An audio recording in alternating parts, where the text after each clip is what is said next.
Hey, FCC fans, you could show your pride in a whole new way with the new FCC Visa debit card from First Financial Bank. First Financial is the exclusive banking partner of FCC, and they are just as committed to this club as you and I are. Not only does the card look awesome, but it also gets you discounts on FCC tickets and merch. Find out how to get yours and to see the account terms and conditions at bankatfirst.com/FC Cincinnati. First Financial Bank, member FDIC.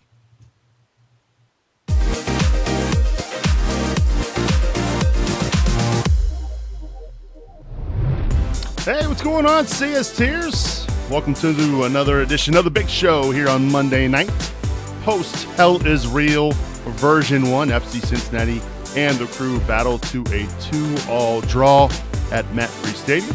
Of course, we're going to be recapping that match. We're also going to be recapping our experience, our first trip as a fan base to Columbus and Mapfre Stadium to talk about the pre-game festivities, the post-game festivities, and all the extracurriculars in between. We're going to be discussing that. Of course, last week after we recorded the show, FC Cincinnati made a couple of roster moves and brought in a couple of very talented players that I know our guys here, my cast of characters this week, are very excited to discuss. So we're going to monitor the chats here on Facebook, YouTube, and Twitter, so make sure you get in touch with your comments. Of course, we'd love your support. You can always get in touch with us, CincinnatiSoccerTalk.com/support. Wear the armband for an episode of CSTB and episode captain over at CincinnatiSoccerTalk.com/support. As I mentioned, my cast of characters this week. I'll start with Boston Razzle Dazzle Brazzle. Boston, how you doing, buddy? You feeling good? I'm feeling pretty good. Feeling as good as a guy can be when he perfectly predicts the score. 2-2 on March to match day. If you're saying, yeah, but you predict that every week, the get out of here. This is the one that mattered, and let me have a week of happiness here. It only took us 2 minutes, but Boston had to get that mentioned in. No, we joke, of course. Good to have you back, Boston. Looking forward to getting your thoughts on what happened there in Columbus over the weekend.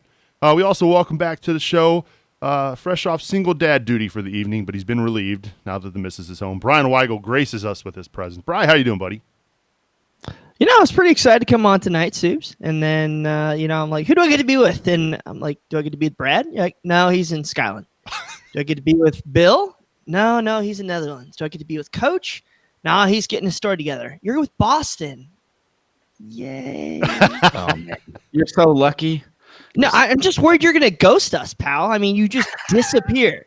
Like, you had this, your wife, she's awesome. She actually goes with you to these FC Cincinnati events. She's sitting over there drinking her rosé, having a great time. And everybody's like, where the hell's Boston? We're talking about Sir Cincinnati. And then we're like, where the hell's Boston? And then 4 guys come over and your wife's just surrounded by 4 really handsome looking dudes. I'm like, where's Boston? She probably preferred that, man. But you're right. You're right. When I get to those tailgate things, no, I'm gone. It doesn't matter who I go with. Goodbye. See ya. Well, it's not just a tailgate thing. You and Subes live it up the full celebrity style when you go to these events. Just a hobnobbing, stealing like hamburgers off random people's like buffets and stuff, and drinking White Claws and all that. crap that we're going to talk about later. So yeah, no, I'm excited to be here talking about something other than a loss. That's right. So it's going to be fun. Well, good to have you back on the show, Bri. We try to make this as often as we possibly can. We know your schedule there, but we're glad to have you, buddy. 5 more weeks, 6 more weeks, and I'm like dead to life. So we'll see if we can sneak a couple more in. Yes, absolutely. As you mentioned, we are talking about a draw, not a win, not a loss, but a draw. FC Cincinnati finished the evening barely with a draw. 2-2 was the final score there at Mapfre Stadium. It started off really well, though. FC Cincinnati getting off to a 2-goal lead, and the first goal coming off a really well-worked set piece on a corner kick, guys. And I could be wrong. More often than not, I am. But I don't recall us, when I say us, FC Cincinnati scoring off a corner kick this year, unless I'm missing something glaring here, Boston. No, I think you may be right. Maybe early on with Waston, but my memory serves he did get one, but I can't remember. But that was a free kick. That was from Bertoni on a free kick there against Portland at home. All right, so you might be 100% correct on the corner kick thing. You think it was Ron Johns that put that together, because it was a really good decoy. And what is he? Is he owner of the surf shop, Boston? Ron Johns. Yeah, that's what I'm going with. But no, seriously, do you think he put it together in just a week, or do you think that's a Johan de May that finally paid off? Well, he did say after the match that they worked on some set piece stuff. So Jan's obviously, I don't know if that was directly from him working on that this week, but it certainly didn't hurt whatever set piece work they did in training this week. But it was good to see them, press high early, Bri, and then they forced the Columbus turnovers in their own half, and they get the corner kick. And I mean, it wasn't the cleanest of headers from Maddox, but hell, it went in, and that's all that matters. I mean, it seemed to me like a set play, because you had the 4 guys stacked, and then you had kind of Maddox do a stunt behind VD Dub, and then kind of he reads the corner kick real well, and literally is wide open. So that was great to see for Maddox there to get that. I mean, he was literally legitimately unmarked, and even though it took us 15 minutes to score that first goal, I think FC Cincinnati off the bat. I don't know if it's just because of their pressing style. They're jacked up because they're playing for new coach. They're jacked up because they're playing in front of a crowd in Columbus. I mean, they came out with a passion that we haven't seen in 20 some odd games. So it was kind of awesome to see them press super high, super hard, and over that first 30 or so minutes. I guess the new Ron Jans style, or I love from his press conference, I'm Ron Jans. So, yeah, that was pretty cool to see. It was almost like it felt just, and I was sitting in the very top row of the stadium, so I had a great view of the entire pitch and seeing all the movement, seeing the high pressure. It felt like a team playing with a little bit of a different spirit. It felt like they were playing with a little bit of a different attitude, Boston. And again, as Bri said, it's probably due to the fact, a couple things, right? They've added some guys this week. Bringing in some talent that the club's showing that they're trying to make the squad better, right? They're adding competition at spots. They have a new coach who all these guys want to impress and play for, and of course they're playing against Columbus, a derby here in Ohio. The first hell is real. So it just for the first 15 minutes leading up to that goal felt like a completely different team than we've watched over the past few weeks. It sure did, and you nailed it with what I think. The last two especially, new coach and rivalry week, and you have got 3,000 traveling fans watching you. You want to talk about pressure? That's pressure for a player. Even put all the past results aside. This is the game people are watching. This is the game you're going to get ripped to shreds if you lose on social media by the opposing team, by even some of your fans who are disappointed.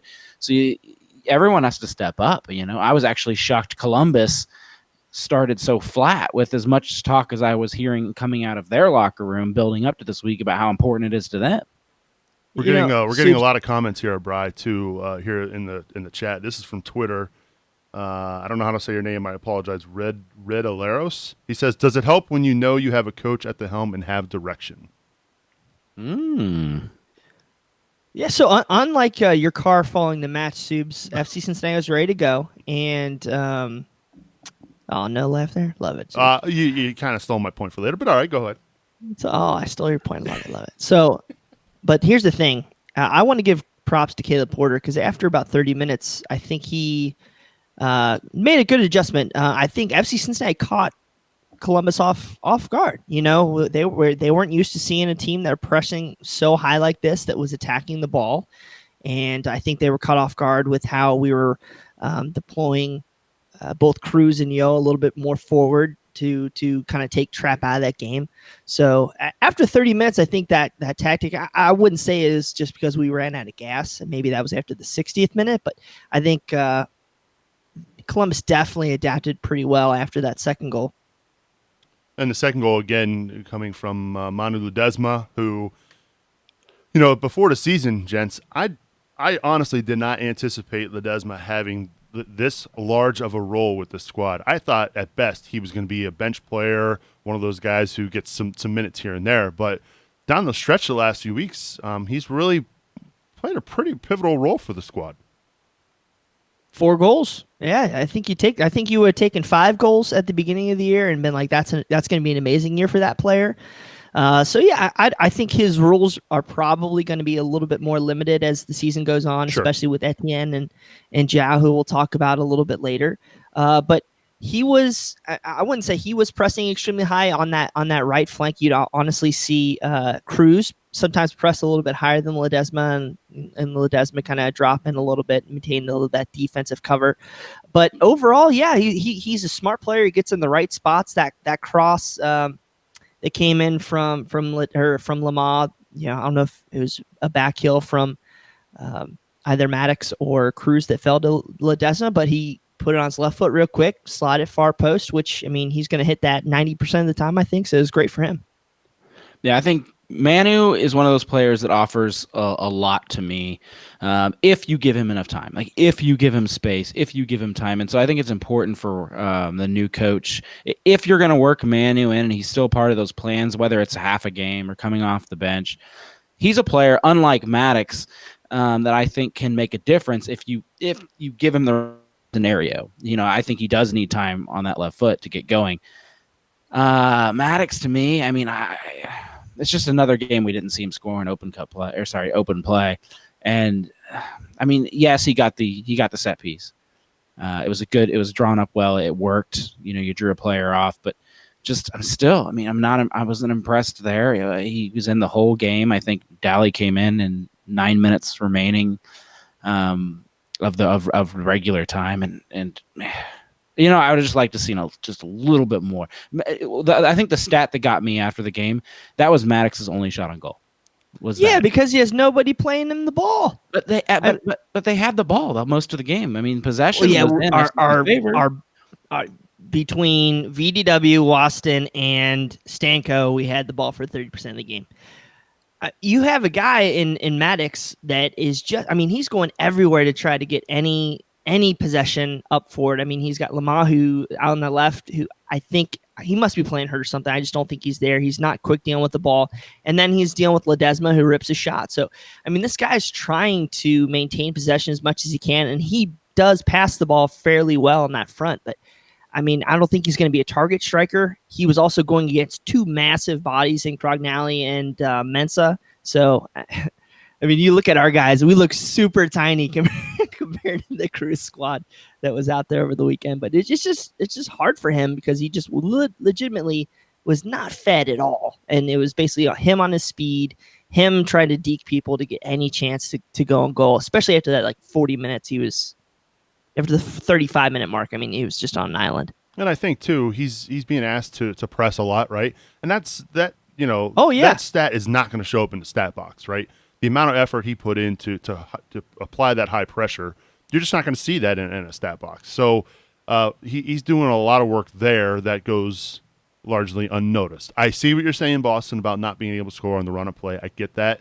But you're right, Bryan. He's not getting that kind of service. And frankly, after the second goal, there weren't that many chances for FC Cincinnati at all. So is that on Maddox, or is that on the way they were playing? Melanie Powers on Facebook here says Maddox wasn't fed because he wasn't where he needed to be. But when he was where he needed to be, Lamar would hold the ball back or pull it back, or Ledesma sometimes would rip a shot. So I'm not sure I buy that completely. Especially in like after the 35-40 minute mark, where you saw this huge gap develop between like Stanko and the back, the other two center backs, and then like our other midfielders, like going forward with Cruz and Yoa. I mean, there just wasn't that time to get the ball or there wasn't that ability to get the ball forward. They weren't showing as well. So I think he kind of dried up his chances. I'm not going to put this loss on him. I thought he was probably one of our top 3 best players on the field over on the entire night. Do you put Audie in there? Is he going to win you more balls? I mean, clearly did Dally stand out to you guys very much? No. He thought did he was absolutely terrible. Nothing. I thought he was terrible. Yeah. I mean, to be fair to Dally, the point he got put on the field was really bad because that's when Columbus was surging. So Dally barely touched the ball. I mean, if you look at his touches, it's like I think he came in the match. He had 1 foul and maybe 3 touches. He was irrelevant. It didn't even really matter by the time he got put on. But Maddox, to me, I guess it's not just this one, even though, it was a draw. Yes, FCC only had 3 or 4 shots on goal, and they had another 3 or 4 off. But to me, it was the only sub that really made. Like, I guess the 2 early subs made a little bit of a difference, but nothing came out of it. But at least Gao got 2 shots on goal. One shot on goal, 1 off goal. He's the only player that did anything in the second half. Man, far as I love your pronunciations, Boston. We got to go. We need to make like a pronunciation guide just for Boston. You could take all of my names that I've done throughout the season and then just play them for the players, and they never talk to me again. Until you call me Brad, we won't slap you around a little bit. So it's all right. All right. So the at that point, FC Cincinnati it's still leading 2-0 there at the end of the first half, and then pandemonium erupts. Penalty given against Van der Werf, and from where we were sitting, it looked like Jossie Zardes sold it a little bit. Even on the replays I've seen, I still feel like he's flailing around like a walleye trying to swim up the Maumee River. I mean, you had a chance to watch it again, Bryan. Was it a penalty? That dude acts so well. He could probably be in the next Sharknado saga. So, yeah, no. There was something there. I think V-Dubs had some sort of arm or elbow, forearm in his back, and there was something there. But he wasn't even going to get to the ball. That's the thing. It was way over his head. So that's what Kevin is, a foot or 2 over his head. So, and especially when you push him like that, or maybe give him a little bit of help, I can see where the ref might call that there. I was pissed. I still think it's debatable, but it's indicative of how tight this ref called the entire match. I mean, there's touch on 50-50, foul normally for Columbus's favor, which is a whole nother topic. Guy steps on your face with his cleat, you foul on FC Cincinnati. So, yeah, just is how things just went this week. I think they took advantage of that, and I mean, I think VDW will, looking back on it, probably give a second thought the next time that he's in a situation like that. Well, he should. I mean, I don't think he was even beat that badly to warrant the contact. Well, there was like a stretch there, like a 10-minute stretch maybe right before that, where Columbus was really starting to go outside of a really good run by Gutman. I think that he was starting to feel maybe a little bit of pressure, so I could see where he was starting to maybe feel a little bit timid in that situation.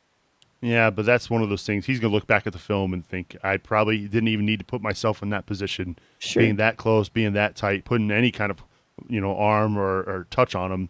You knew he was he was looking for the call, and he got it. And good forward, sell it, right?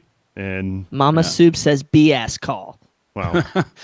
End of the day, it's Zardes. You can leave him wide open. He's still going to miss. Well, you've all seen him play for the United States men's national team. That's what you call a segue right there, folks. We'll talk about that a little bit later on here in a minute. So, again, they go into the halftime locker room up 2-1. You're still thinking things are pretty good. And then in the second half, as you mentioned, Bryan, the 60th minute hits, and it was just Columbus the rest of the way. And there's a pretty significant gap if you think about it, what we brought on versus what they brought on, right? I mean, they brought on some pretty talented guys that they just recently signed. And, of course, we see what was a beautiful strike by Pedro Santos to make it 2-2. I don't know if any keeper in Major League Soccer is stopping that shot. I mean, it was an absolute rocket into the top corner. Sure. Yeah, Sanchi, he can do it when he gets the opportunity, and that again, like people are like, oh, our defense was terrible. There's a foul there by Lamar, and oh shoot, what's the guy's name? The back, Harrison Awful. He restarts real quickly, gets the ball. Was maybe out to Trap sees Santos there, and with acres of space, Stanko's marking a runner. VDW's deep. They look like they might have been resetting their defensive shape, and then he just takes advantage and releases that shot. So that's extremely difficult for FC Cincinnati. I will kind of say I do want to highlight a little bit something, Soups. I'm sorry I'm jumping off task here. Fine. But we did have a couple chances in that second half, and the one chance that really stuck out was early in that second half when Gutmann got a great turnover. I want to say it was right as the second half started. Turned the ball over, passed it to Lamar, to Maddox, who got a really great run down that left side, and then you have Gutmann literally out of nowhere just sprinting right towards the goal. When was the last time we had anybody on our back four that took that much initiative, that much effort to go and try to break down the defensive lines of the other team and go on goal? It's been a while. We've seen it, but you're right. It has been a while. I seem to recall Duplan early on in the season out in L.A. Against LAFC had an opportunity. But again, you're right. It's been far and few between. And how refreshing was it to see, a proper left back at that spot? I mean, it changed I don't want to say everything, but it changed a lot for FC Cincinnati. Well, it especially when you are trying, you get in that point where you're stagnant offensively, especially with the back or the two center backs and Stanko. I call them the back three because sometimes it legitimately looks like a back three. To be able to mix it up with that little run there, especially at the left, where you can break down defensive lines a different way. I think that's going to help FC Cincinnati going forward.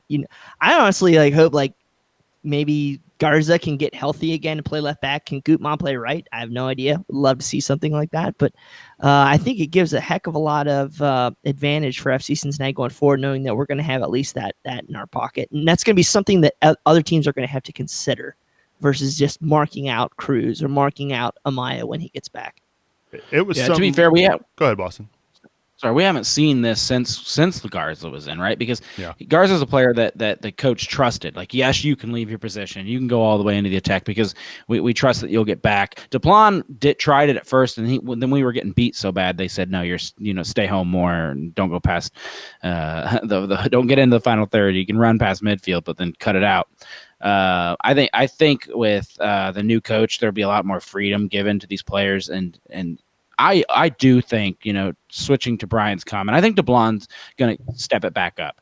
He's in his natural position again, finally, after playing out of position all season, and it's going to take a game or two to switch mentally, I think, to right back. Yeah, put in pal. We tried that.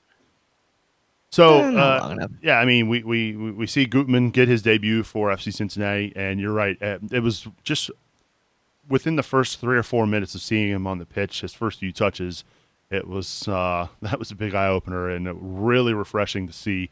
It just gets you excited, right, for these last 9 matches with him potentially being your starting left back the rest of the way, depending on Garza's health. Of course, we're obviously going to see him for most of next year, depending on maybe some potential call-ups.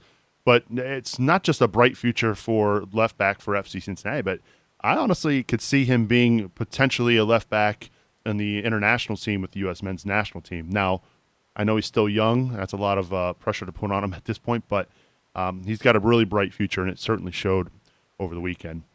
So, again, final 10 minutes of that match. The gentleman we questioned all season long, right? We wondered, why is he here? Why did FC Cincinnati waste an international spot on bringing in a goalkeeper?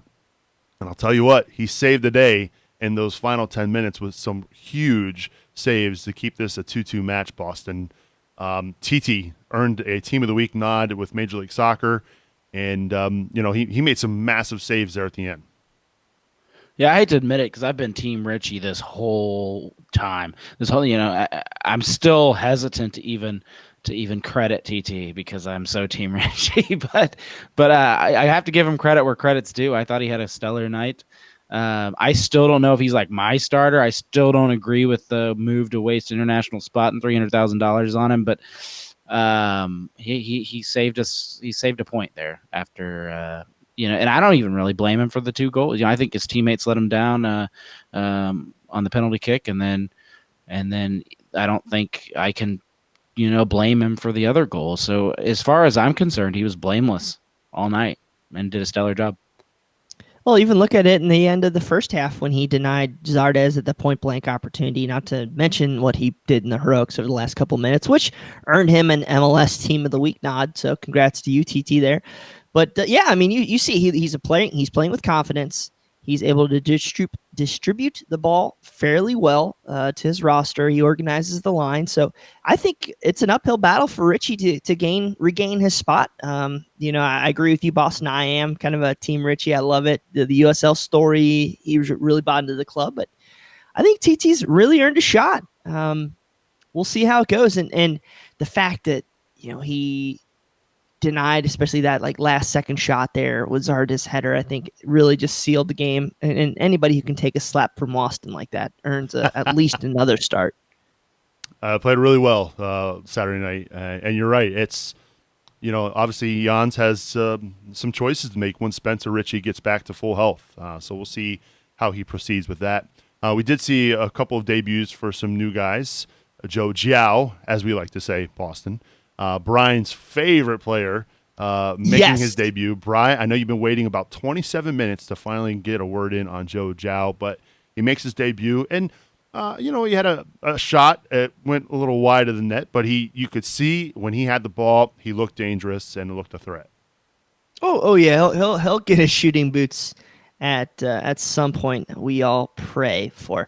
I think he's gonna really give something at least off the bench, maybe through the last 10 games, but hopefully more just is somebody who brings that dynamic where he can make plays with his feet or his runs. He knows how to be around the goal. He's learned the game at a high level from coming from the Dortmund Academy. So very excited to have him on our roster. As you saw, he's a burner. He styled on a couple guys. Unfortunately, didn't put the ball in the back of the net. But I think there's a ton of upside for this kid. You're going to look at him during like warm-ups and stuff, and look at how the touches he makes and his passing abilities. They're just a step above some of our other players. And if I'm like Lamar, who has shown he's been struggling to create chances with his feet, to that technical ability, I think if I'm Lamar, I'm starting to get a little bit nervous with Jiao coming in here. Was he perfect on the evening? Not at all. He sometimes stood there and allowed Cruz and deferred to others, and really didn't even get himself into the offense when he should have. So we'll need to see improvement there. But overall, I think very excited for his future here in Orange and Blue land. So Jiao makes the switch to the Orange and Blue. We also welcome in Derek Etienne to the program. I mean, he's obviously on loan from Red Bulls. We've known him based on a couple visits here with Red Bulls 2 in years past, Boston. But again, he's another exciting, talented player with a lot of pace that's going to offer something different there on that right side. Yeah, and I think for both of them, honestly, waiting to see what they can offer is going to take. I don't know if it's going to be this week or next week. We're going to get a clear picture of it. I was just shocked when I first heard they were going to play. Then I was like, of course, this makes a little bit more sense. They have something to prove. We've seen what the rest of our lineup can do. Of course, coach would throw them in there, but actually seeing them develop a little bit more, understand what the coach wants, understand how an Audi or a Maddox or a Ledesma play will vastly improve. And I think with Jiao, I'm just most excited. This team struggles to take shots, period. Whether they're there or not there. Even in this game versus Columbus, we scored on 2 of 3 shots on goal. We can't score 2 of 3 every single game, so we need to make shots on goal number bigger and higher. And I think Jiao brings that to a club that badly needs just shots in general. I think Etienne can do that too. Etienne I think he can also play, and even Zhao to a certain extent. If we somehow would go to like a 2-striker system, he could play as a second striker up top. I think so. That gives a little bit of diversity in his setup. But again, he's a burner. He's going to be something that teams are really going to have to account for when he comes on the pitch. He kind of was displaced a little bit in the New York system, so I'm really interested to see if he's going to come here, work his tail off, and have that chance to become the star. Could he be like a Nadam? Well, no. That's not fair. I'm trying to think of never mind. But yeah, he's got an opportunity here. It's just, is he going to take advantage of it? Is he going to continue to grow? He's still super young, lots of potential. Well, we'll see. I think he's an unfinished product. He's somebody with again, high upside, which we've seen that a lot here. If he gives us 15 starts a year, I think next year, I'd be very happy with that. If he does more than that and more successful, I think it's a chance that we can move him on to great things. So we'll see what happens here. But I mean, even as you saw, he still took on guys on Saturday, and he had one practice. So kind of keeping that mindset. Yeah. It's what it means is it's exciting, right? It gives Jans options, allows some more flexibility. They're going to be exciting. They're going to be exciting, and then there's also points where you're just going to bash your head against the wall because they can't execute, but they're going to try things, and that's what we want. And I think, too, the biggest thing for us as fans going into that match against Columbus. Now, I know Columbus hasn't had the best year, but they had been playing well. A lot of us before the match didn't think FC Cincinnati could win, and they were nearly there. Played a really good first 30 minutes. Columbus got back into the game, and then at the end, Giassi Zardes did, right? I mean, were you really all that surprised? Were you really all that surprised, Bryan, that he missed from point blank? I mean, it's kind of Giassi's thing. Yeah, I mean, Wondolowski saw that a mile away, so no, that's cool. I mean, it's karma. Do you think Watson got a touch? Yeah, Watson got. I do. I think Watson got a touch. Either way, he probably put the fear of God in him or something, but. Yeah, I think I don't believe in karma a bunch, but I feel like that ball don't lie mentality, right? Yeah. So from that PK, maybe that even some things out there, but yeah, he's gonna think of that the next time he plays here at FC Cincinnati. So don't expect that again. Yeah. In the end, a 2-2 results. A really well played match for the neutral. If you were watching, and it was back and forth. And I'll tell you what, it was my first trip to Mapfre, my first trip to see the crew in person. So we'll talk a little bit about our match day experience here off the field here in just a moment. It's that time of the show, where we give a big shout out and thanks to our tremendous supporters, King's Hammer and Tim Bronsel, Matt Adamczyk, Brian Malone, Jamie Smed, Jonas Tom, Jack Emery, Mike Bowman, Kathleen Francis, Teresa Everidge, Matt Imholt, Matthew Long, Joe Coling, and Tara Mullins. Thank you so much for supporting us here at Cincinnati Soccer Talk. To learn more on how you can support the show, head on over to CincinnatiSoccerTalk.com. All right, so let's talk about the match day experience. For me personally, Boston, you got there a little bit before I did. I got there around 3 o'clock and started tailgating right away. And I kind of talked about this with Bryan during the match, or not during, I guess a little bit before the match and after the match, about how refreshing it was to actually tailgate for a soccer match. We don't get to have that experience with FC Cincinnati home games. It's a little bit unique in that, all the supporters groups are around in different bars, but it kind of was refreshing, right, to be all together in one spot. What'd you make of it, Boston? I'll tell you what, I enjoyed it as well. And it's funny because when we started this whole FC Cincinnati thing, going to bars, I actually was like, yes, I'm so sick of tailgating for football games. I love this bar dynamic. But because I haven't gone to a football game in years, switching back to the tailgate was really fun. I hope that future Mapfre Stadium has a tailgate. I would enjoy doing that, I think, every year come this time. So I had a really great time. I'll let Bryan speak. No.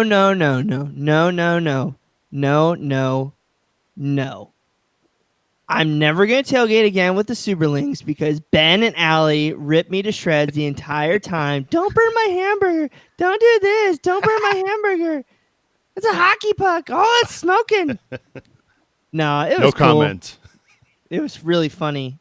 Ben was giving me the business. It was really, really a good time, actually. I had a good time. I'm surprised they're that picky. I mean, I've seen their dad eat anything and everything. So.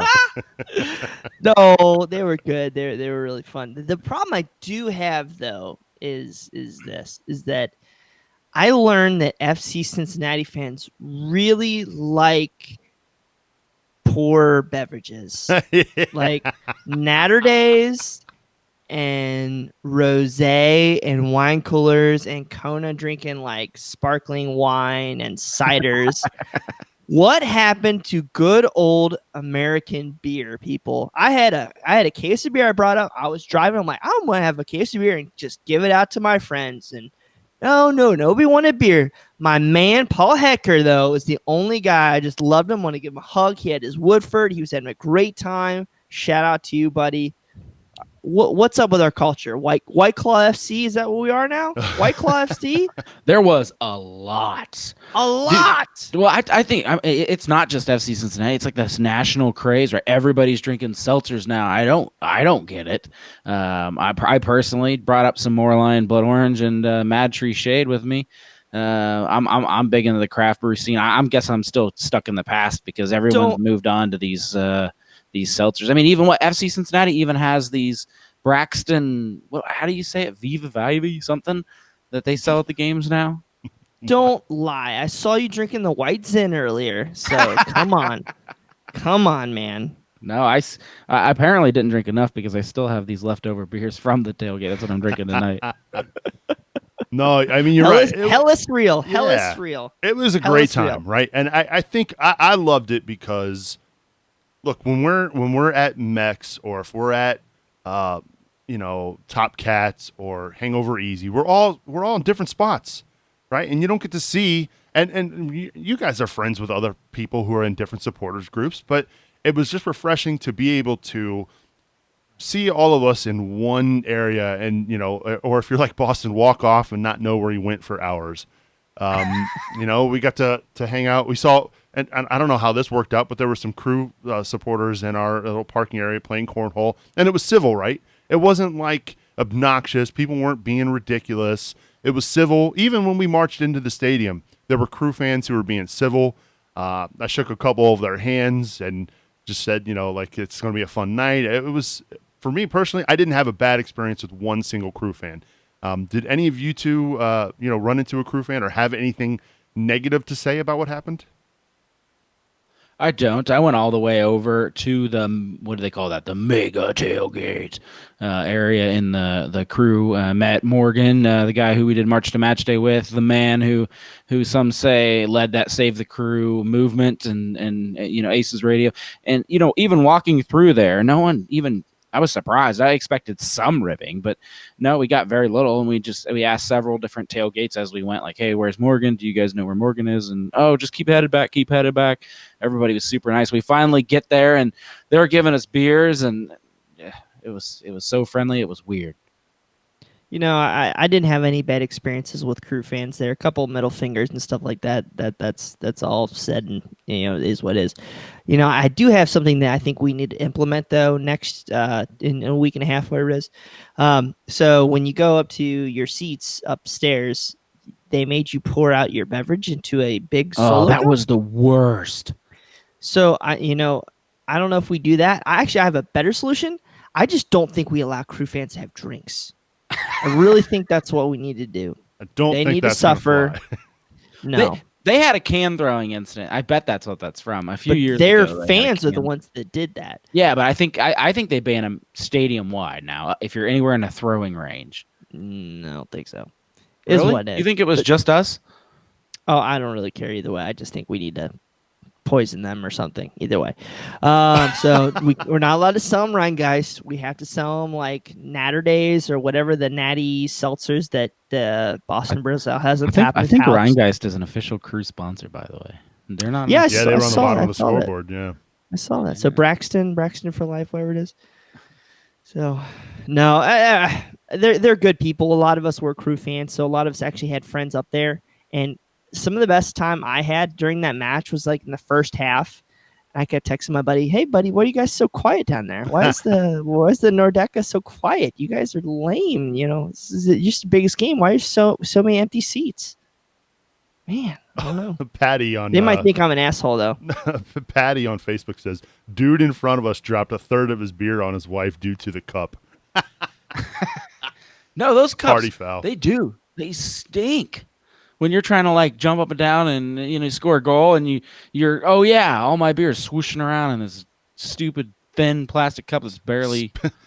Speaking of Boston and beer, we're sitting in the very top row, right? And Boston had a front row seat to the Mama Sub show, and Boston's walking up with his beer, and Ben turns to me and goes, "Dang, really, Boston? Another one?"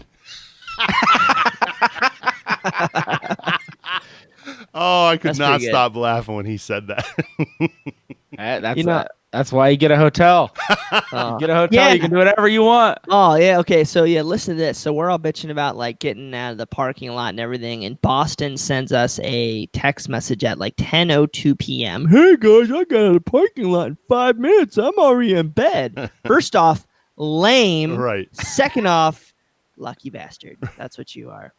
Actually, I should have just like left my car there and like hopped on the party bus because those guys looked like they had a great time and I was supremely jealous. Well, you know how they're supposed to hold you right after the game. They didn't. Somehow my little section did not get held. So I don't think they held any.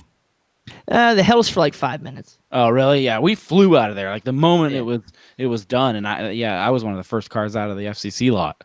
Well, to be fair, I was not sitting in the official supporters group section. I was in the section to the right of it, which might as well have been. I mean, it was more FC Cincinnati fans than Crew fans in that section. But no, I do have to give a big shout out and thanks to Caleb, if you're listening. Caleb was a lifesaver at the end of the match.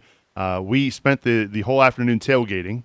Had the tailgate on the Trailblazer up, so must have worn down the battery from the lights being on, and the kids charging their devices because they didn't want to be social after Bryan laid the smackdown on their cooking requirements.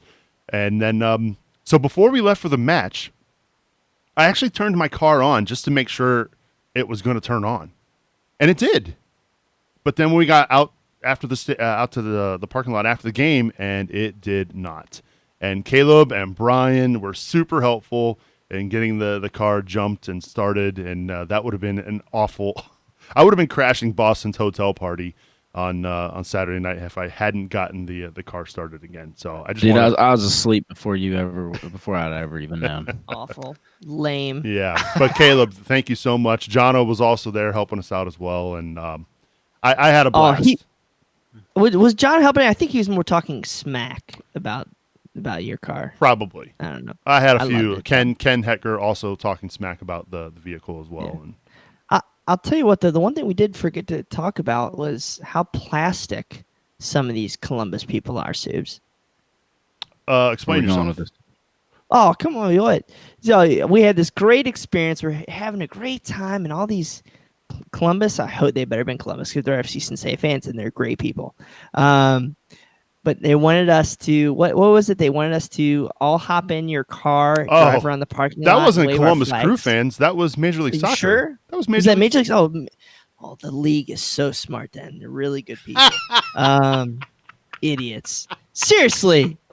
I was like, they asked us to come and do this like skit, I'm going to call it. And I just want to say, people, we refused flat out. We refused. We're not plastic. If they wanted to go get somebody to do their crap, they can go ask Columbus people. So, but we love you, Major League Soccer. So if you ever want us to do something in the future, we're happy to partner. USL is more authentic. Oh, what? I'm not going to go there. But I would love to hear a friend of ours. Right. I would love if you were at the match on Saturday night in Columbus, whether you went into the stadium or you stayed outside and listened or watched maybe through the internet. I want to hear about your experience. Did you love it? Did you hate it because it was Columbus? Was it something you would do again? Get in touch with us. Feedback at CincinnatiSoccerTalk.com.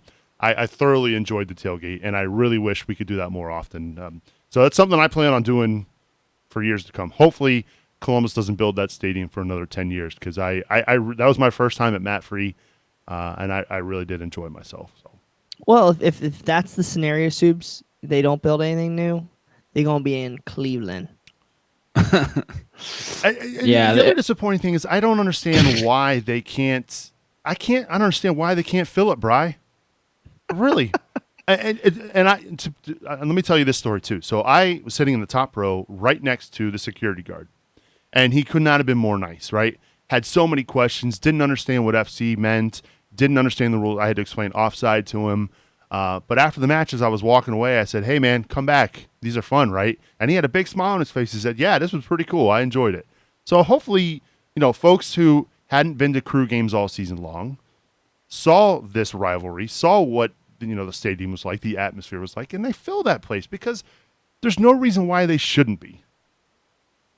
Yeah, they needed a little something to bring everybody back in. I think there's so many bad tastes in everybody's mouth that you needed this. You needed the hell is real to get people excited to build this into the future. No doubt, I think it'll help them, and I think it'll help us too. Even if we're going on tough times, I think people always want to show up for the Columbus and FC Cincinnati matches. So it's great for both clubs. I think the more games like that we had this week, the close games, the lot of passion, a lot of fight, I think will really help. I mean, there's a lot on the line for us in a week and a half, 2 weeks to win this at home, or it's just these things. Even during bad seasons, these rivalry games can help put a positive spin on the situation, and no doubt that I'm sure that'll help their attendance over the last 3 or so games that they have in the regular season. But it's only going to help each club with both these teams, especially imagine this game when we're really good, playing them really good at the end of the year. So I think there's a lot of potential here. Yeah. Again, want to hear your thoughts, feedback at CincinnatiSoccerTalk.com. And we'll wrap up this week's episode with a discussion about what now, right? The Ron Jans era has officially started. And I think we kind of got a glimpse of what he's expecting going forward with this squad, how he's going to play. The question is, does he have the roster for that style of play, at least right now? Your initial thoughts, Bri. I mean, you kind of get an idea of where this is going to go. They brought in some players last week, but the game one of the Ron Jans era, well, I would say success.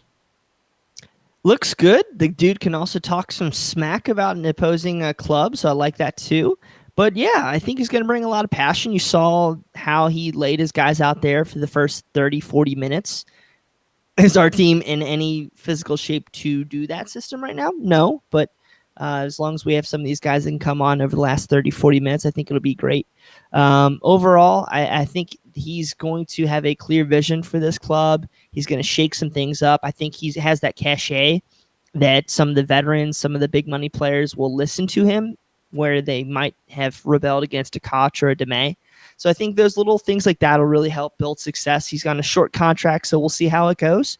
But overall, I think he's going to do a lot of positive things, at least in the next 5 months going into 2020. The fans like him, and I think he dresses like a dad too. I know that's the thing I didn't see coming. With the 18-month contract, I was part of me was worried that it was a big mistake to even say he has an 18-month contract and tell the fans that in advance, because like, what if he comes out, loses Hell is Real, loses the next Hell is Real, and just has a bad start and everybody's just counting the days, 16 more months till we can get rid of our manager. Like, that's like what part of me was really worried about by even putting a time limit on this thing. But he comes out and he's just a funny dude, like a genuine and funny dude. And I think he's also a decent, like he appears to know his stuff. It's still too early to say for sure, but sure, he goes out there and good for him. He gets a point on the road, which is 100% acceptable for Hell is Real. And I just think it's a great start for him. It is a really good start. It could turn on him at some point, but right now I think he's established goodwill early, and that's important for a new coach. Yeah, Ronnie Potter definitely came in with an MO of he plays a attacking style. He plays wide open. So I think you're going to see FC Cincinnati get some chances. I'm really excited to see how Leo Bertoni comes in and steps into that Stanko role, perhaps, maybe even an Amaya coming in for Iowa this week. It's very excited to see how, when you get a little bit more creative players on the ball, how that style helps.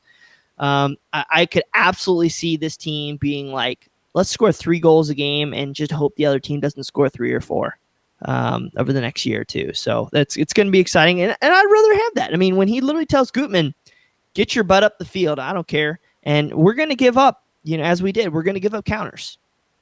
And I think that's what's going to happen. But if we play this attacking style, I think you're going to see people really gravitate toward it, and it becomes an exciting thing to see at FC Cincinnati. No more of this defensive crap and bunkering behind the ball. He's gonna open up and play a style that I think he's going to be unapologetic about. And really, at this point of the year, what do you have to lose, right? I mean, it can only go up from here. It's not. There's no relegation here, and he's on a short contract. He knows that he's not going to get run out of town by night camp. I mean, there's no way. So might as well do your thing, build the building blocks. It's what Birding wants allegedly. So he's going to go out and do it. I mean, he's a star. Like, he even admitted it, like in his press conference, I'm known in Holland. I'm known in the Netherlands. It's going to take me a minute to get known here, but you're going to like this. So I think good things are coming. Let's be a little bit reserved. We always jump on this bandwagon, but I mean, you just see those little things that just him literally throwing caution to the wind a little bit in that early press. So we'll see how it goes. And watching that press conference last week, Boston, I went into this thinking, okay, what are we going to get? And I found myself getting excited watching him speak. And then after seeing what I saw Saturday night against Columbus, I think the future's bright. That's what's important. Even if the future's not bright, the fact that you got excited about it being bright is good for the club, is good for the coach, and it's season ticket renewal time, Stoops. They want you excited.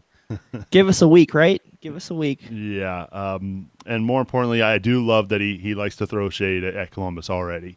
Absolutely. Already stepping foot into the Hell is Real Derby and calling it a home game in Columbus. That was well put. But I guess the question we have going forward, there are some question marks, right? We know Bertone missed this week due to yellow card accumulation. He's going to come back. Where is he going to fit in this system? Frankie Amaya, I think I think there were some times on Saturday night we really missed his presence, right? The question mark about Greg Garza. Like, how much can you really trust this guy? Is he a starter automatically coming back? Or is he more of a 20-minute, 30-minute guy to spell Gutman going forward?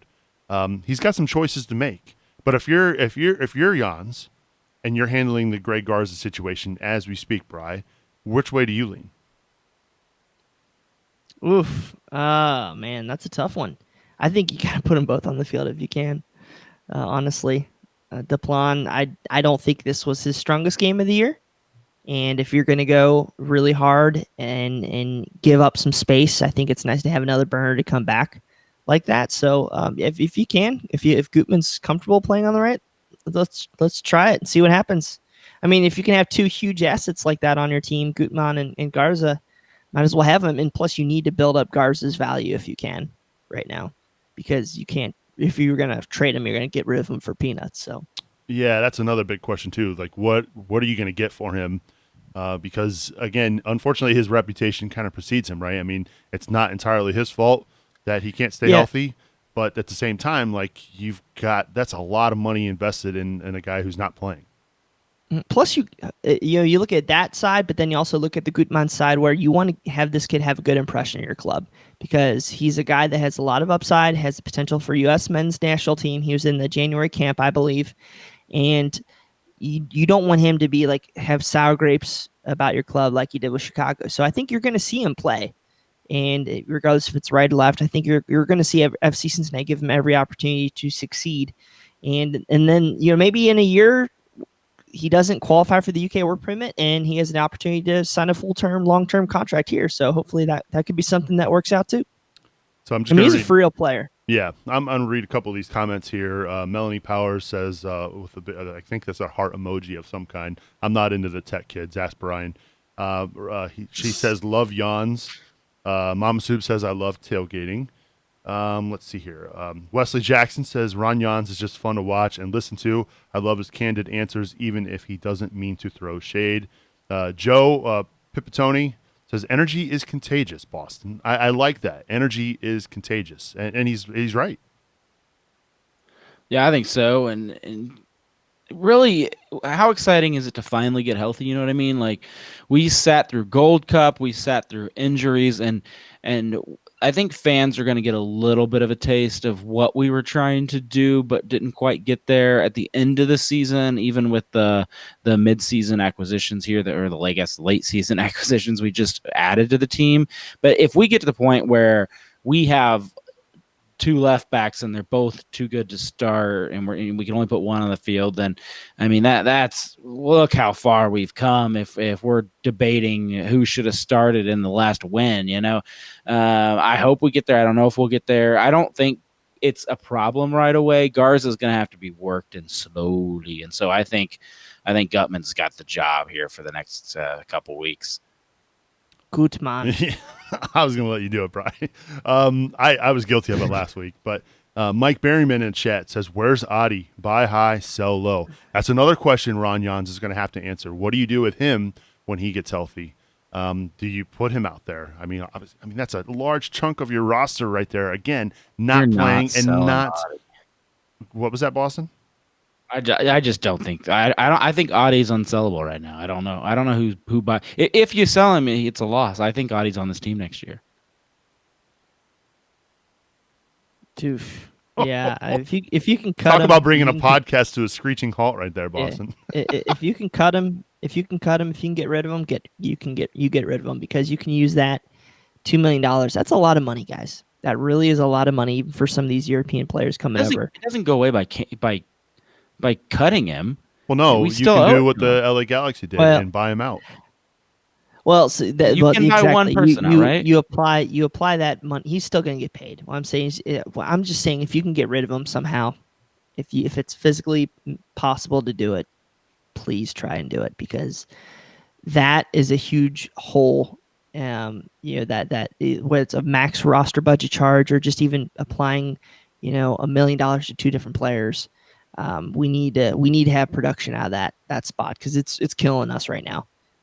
If you could have a guy, I mean, Maddox is serviceable, but I mean, just to pay a guy $1 million, bring in a million dollar player. I know it's tough to say, but I think you're going to see that be the biggest black mark on our whole season. It's just no production out of that number, that forward spot. Rupesh is asking, if you buy him out, would he still count against the cap? I think you get one, right, Boston? Yeah, it's weird. We need to go look at that actually and decide. That'd be a good end of the season article. Should FC Cincinnati exercise this right? There is one buyout allowed, but I'm not 100% sure it works for Adi in a scenario. I think we have to analyze that and see if it's even an option. Honestly. Mm-hmm. And I'm sure they're exploring all of their options right now. And look, who knows? Maybe Jans feels like, with him at training, seeing how he reacts to Jans' coaching, maybe he feels like he could resurrect him and get him back to scoring goals. I personally don't see it, but maybe Jans has a different idea. I wouldn't hate him being in the middle there with Joe Zhao cutting in on that left side and just crossing balls in, because he's a big body. And it's not like he has to head everything. If he can just be a target and put his foot on balls, which he's been good at doing, I think it instantly increases his chances of succeeding here. So we'll see what happens. There's a lot of question marks to see. I mean, I'd like to get him on the field and at least see. Yeah. If we can get him on the last 5 games of the year and see what happens, put him with Amaya, who he's played like 120 minutes with, put him with Zhao, put him with Etienne or even Ledesma on that right. Just see what happens. That is the topic that always seems to come up, right? As a fitting that we end with that one, because I think that's going to be something to watch here in these final last 9 games of the season for Ron Jans and his tenure with FC Cincinnati. So far off to a good start, a 2-2 draw against the Crew, and then of course they've got New York City FC coming up this week. Boston, we've got March to match day, don't we? Sure do. Should be out midweek. We'll be previewing it, hopefully with a New York City guest. Still working on that. A lot of people busy out there this week as well. So, but we'll definitely have a great show for you previewing New York, and I hope it's as good as the Cooligans one, because that was pretty awesome. I happen to really like the Crew one from this past week. Your intro was spectacular. You nailed it, buddy. Thank you. Every once in a while, inspiration just hits me. I think about how maybe someday I'll be like the favorite son, like Brad. He gets to go to Scotland with his dad and leave his brother at home, and just that all shined on me at once, and then I was able to write that intro. You're getting awfully mouthy when your wife was hanging out with 4 other dudes this weekend, pal. Is that why she texted me, "Save me, Brian's here"? Jeez. No, I was totally messing with her too. I was taking these scarves and like putting on her face, and she's like, "What the hell is this shit?" Oh, so funny. But yeah, no, favorite son. Yeah, I mean, shit, dude. My name is Bryan, and my dad's name's Brad, and my brother's name's Brad. So yeah, it's not even a contest, man. I wasn't even invited. The hell, this is BS. But I'm not even my mom. I'm not even my mom's favorite either. It's the worst. You got to look at it this way. You're here for CST. Brad can't say that. Sometimes. And you got to watch Hell is Real in person. Brad can't say that. Yeah. I'd like to go to Scotland though. Someday. Make sure you get subscribed to Cincinnati Soccer Talk so you don't miss a single episode of CST, whether it's our Monday night show or March to Match Day, which we put out midweek, usually around Wednesday night. If you get subscribed, it automatically downloads to your devices, so you can find us on Apple Podcasts, Spotify. We're actually on Pandora now. Did you know they have podcasts? There you go. I'm teaching you something new every single day. Google Podcasts, basically anywhere podcasts can be found. Get subscribed so you don't miss a single episode of CST. We've got a big event coming up here in just a little under 2 weeks from now, the 4th annual Cincinnati Soccer Talk Foot Golf Classic, presented by the Joseph Auto Group, raising some funds for sports games for kids. It's going to be a good time there at Woodland Golf Course. $200 to get your foursome into the event. We've still got some openings available. And if you are a single golfer and want to get latched on to a squad, it's $45 to enter. So head on over to CincinnatiSoccerTalk.com/footgolf. The proceeds, again, benefit sports games for kids. Our buddy Tom Grabo, the Cincy superfan, does a great job with that charity. And we're really thrilled to be working with that charity here once again this year. Huge thanks to all of our supporters and all the support donations. It's going to be a fun time. I'm looking forward to it. Again, coming up on August 24th. All right. Yeah, I mean, I promise, ladies, if you want to golf and you're single, I promise we won't put you with Joseph if you really don't want to. But I think you really would like to because he's an awesome guy. He's like my best friend. I love him. So yeah, if you really want to. Was he at the match this weekend? I didn't see him if he was. I don't know. He's probably partying on the party bus. Yeah, I think the hashtag Where's Joseph might need to come back. Although, we give Boston a lot of grief for, just walking around, we lose track of him, but somehow we managed to get him in the seat for an hour tonight. And he does really well with it. I get him in the seat for 2 hours a week, basically. Boston, thank you again for all that you do for the show. Had a pleasure. I had a blast hanging out with you over the weekend. Your final thoughts as we get out of here? Hell is Real lived up to its hype. I didn't know if it would, but man, I had a great time. I hope that our fans are as hospitable when they come here and that they can say the same thing. I think that's important, right? And there is going to be news coming out, speaking of Hell is Real, for TIFO night. So please keep an eye on what DI and the Pride, especially if you're a member of any of these supporters groups. I think they're going to need a lot of help with this upcoming TIFO stuff. And so they reached out to us and asked us to push that here on tonight's show. So here it is. Stay tuned. Watch your SGs. And there probably will be an awesome TIFO display. So help out with it. What'd you think of Columbus's? I actually thought it was pretty good. I didn't get it at first. I'm glad the explainer came out today with the Goosebumps thing because I did know that R.L. Stein was from Columbus. So once I saw what it meant, I was like, oh, okay. Because at first glance, I was just like, oh, it's kind of pretty. It's kind of small, but I don't know what it means. And so now I got it. TIFO envy. Anyway, no laughter, Bryan. Now I know how you feel. Anyway, Boston, appreciate all that you do for the show. And you're a good dude. We give you a hard time, but you're a good dude. I'll be back tomorrow with just you, Subs. Oh, it's going to be a good time. Final thoughts from Brian Weigel. Brian, thanks for taking some time here. I know you got a lot going on there at home. We could see the toys behind you. But you got any final thoughts as we get out of here? What, you don't like my princess tent? In I the background? love the tent. Princess Pinks. Yep. No. Yeah, it's cool. They have a little bit of fun in this garbage pail of a season. So that was cool. Still loved hanging out with everybody, and hopefully we got a lot more memories to come. That being said, we got a lot of positivity coming up with this group, and hopefully we can show up at NYCFC, have a great Hell's Reel, and then on a good note. So yeah, it's fun. Show up to Tifo night, and let's really show Columbus who the big brother is. Good stuff, Bri. Appreciate you, buddy. Thank you, Big Brother Soup. And my final thoughts.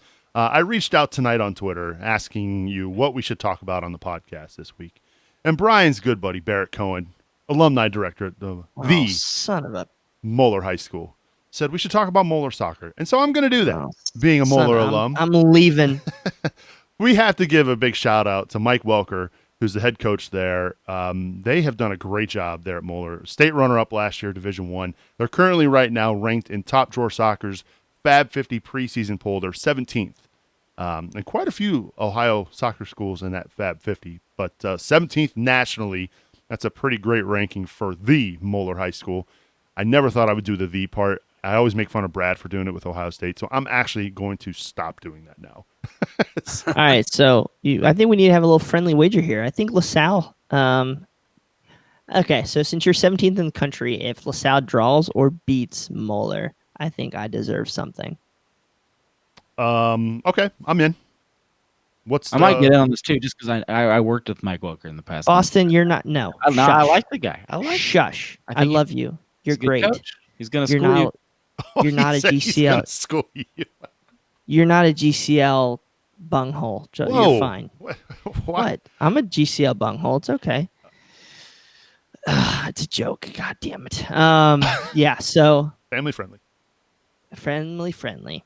So yeah, let's do something. Let's think about it. All right. When I'm down, we'll wager some Skyline. If Moeller wins, you owe me Skyline. You eat a lot more. You eat a lot. So I get like a what small. What are you saying there, Weigel? I've seen your order, Mr. Deluxe 4-way and 3 cheese conies. I'm joking. I don't think I've ever had a large 3-way there. I have. Really? Yeah, I don't know if I can do that. That's asking a lot. I think I purposely don't do that so that I can enjoy the cheese conies. So if I get a large, I do the 4-way onion. If I get a large, there's no way I'm eating the cheese conies. You're right. But yeah, well, if you don't like that, we can come up with something else. No, do the 5-way over potatoes. No, Boston, go away. And on that note, I love you. That's a great way to end the show.